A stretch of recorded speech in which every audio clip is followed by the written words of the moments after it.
Good evening. My name is Sarah Adams. Today we're going to talk about the image restoration theory during a crisis situation for a corporation. So the one in particular that we're going to talk about is a situation that happened with United Airlines. What happened was the corporation overbooked a flight and they had too many guests on the plane, so they couldn't leave. So what happened was the flight attendant walked on the plane and offered that they needed 4 people to leave the plane, and if they would, that they would offer them $800 to get on a different flight. No one volunteered to go, so the flight attendant left and someone from management came in, made the announcement again, asked again if anyone would be interested in leaving. Nobody did it, so at that point they said that they were going to randomly choose 4 people to leave the flight. So the third person that they chose to leave the flight was actually a surgeon, and he was flying from Chicago to Louisville. Obviously he had already purchased this ticket, he was sitting in a seat, and what happened was the management asked him to leave and he wouldn't do it because he said he had surgery the next morning. So instead of them choosing someone different or maybe upping the price, which is probably what they could have done, they called security to come remove the gentleman. So 2 security officers or law enforcement came to try to get him to move, and he took off running to the back of the plane and he was yelling. His reaction probably wasn't the best reaction, but the dude didn't want to get on the plane. So then what happened was a third security officer came and spoke to him, and he still wouldn't get off, and so he forcefully removed him. Well, when he forcefully removed him, the doctor fell across the aisle and his face hit the seat and knocked out 2 of his teeth, and his face was bleeding. It looked very horrific. People around were yelling. It was definitely a crisis situation. He looked like he was in pain. The quote said that he was saying, "Just kill me, I just want to go home." They end up removing him from the plane. So the situation escalated very quickly. And of course, with social media and our recording devices, it's very easy for people to whip out their phone, video something, and then post it for everyone to see. There were over 800,000 views within the first week of the incident. So it was definitely a crisis situation. So at this point, what do? What is a company supposed to do? Well, what did United Airlines do? And what should they have done? And that's what we're going to talk about. So the CEO, Mr. Menez, released his very first statement. And I will say that part of the image restoration theory, number 1 is deny crisis. Sometimes companies do this, whether it's right or wrong, or perceived in a negative way. That's mostly due to the audience. But anyways, so the CEO actually denied the crisis and then explained that it was caused by an individual. So according to our communications book, Dr. Boone and their image restoration theory, these are actually 2 things on the list of the theory, and this is what United Airways did. So the CEO released a statement saying that he deeply regretted the situation and also empathetically, no, Sarah didn't mess up. Okay, cut. Sarah, we can do video editor on this one. Okay, so the CEO, Mr. Menez, released the first statement, and he said, this is an upsetting event to all of us here at United. I apologize for having to re-accommodate these customers. End quote. Re-accommodate? That's the word you should use? So in my opinion, the CEO probably should have had a professional public relations person to release a statement or to do a media release on the incident. A, it took too long for them to respond. B, when they did respond, they denied the crisis. C, after they denied the crisis, they blamed the individual who was actually the victim.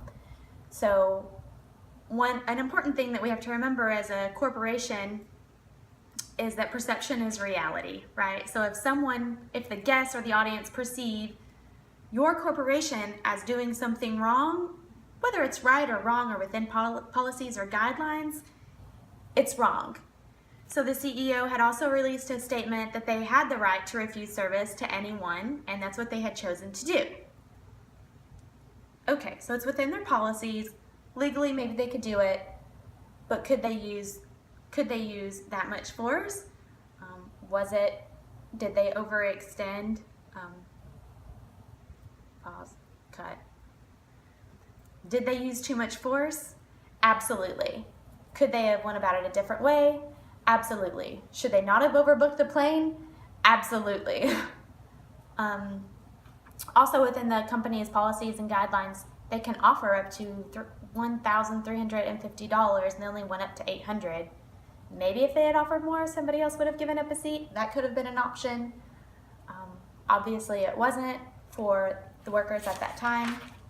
So as I started receiving backlash from social media and the news media and things like that, the CEO released another statement, which was probably not the best decision. Actually, it was an email. So the CEO released an email. It was an internal email. Cut, whatever. Okay. So the CEO, Mr. Menez, later released an email that went internally to all associates that actually ended up going viral, of course, because things like that do. And this was his quote after the backlash of social media, the news, and things like that. While I deeply regret this situation arose, I also empathetically stand behind all of you. I want to commend you for continuing to go above and beyond to ensure that we fly right. I do believe, however, that we have lessons to be learned. And the email went on, but that's the part that I want to talk about. So it's very upstanding for the CEO to stand behind his associates. At the same time, when someone uses force and it's on public display like that and the audience is offended and it looks pretty horrific on video, that's probably not something that you should probably publicly take a stance and get behind. That's not a time to give an attaboy. Hence another reason why each company should have PR reps and let the PR reps handle the emails, even if it's from a CEO or director, things like that.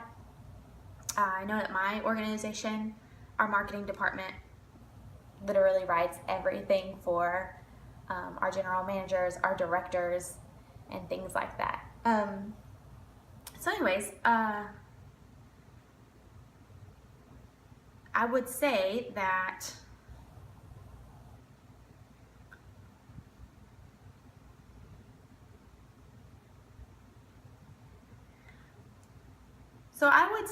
United Airways probably first and foremost should have made a formal apology. They should have accepted responsibility, made a formal apology, and promised that it wouldn't happen again. And then they should have looked at their policies and procedures on what they can do differently when they overbook, what they can offer, or how they can just do something differently and put those policies and procedures into effect. I think it's also kind of frustrating for the associates because most of the time security associates just do what they're told to do and they have a job to get done so that they can get paid and go home to their families. So I am not defending the security officer, but I am saying that had the company had better policies set in place, maybe it wouldn't have been as bad. But then you fast forward and then there are legal allegations. So after the incident went viral, there were some other incidents that went viral from other airlines and other things that had happened with guests. And then now the federal agency is involved. And now they're saying that they should have a Bill of Rights for passengers when boarding airlines, which isn't too far off, but I find it a bit ridiculous that companies as a whole can't come up with a solution to a problem that they've, in an essence, created themselves. They purposely overbook the flights so that they can generate more revenue. They don't want to miss a seat, but I would think that they could probably do it in a little more professional manner. So the last one is mortification. I do believe that the company eventually apologized, and it seems like they were mortified of the backlash and not so much the actual incident that happened. So that's it. That's all I have for my image restoration theory. Again, my name is Sarah. Thank you so much for listening. I hope that you've learned something in this short film. Have a good day.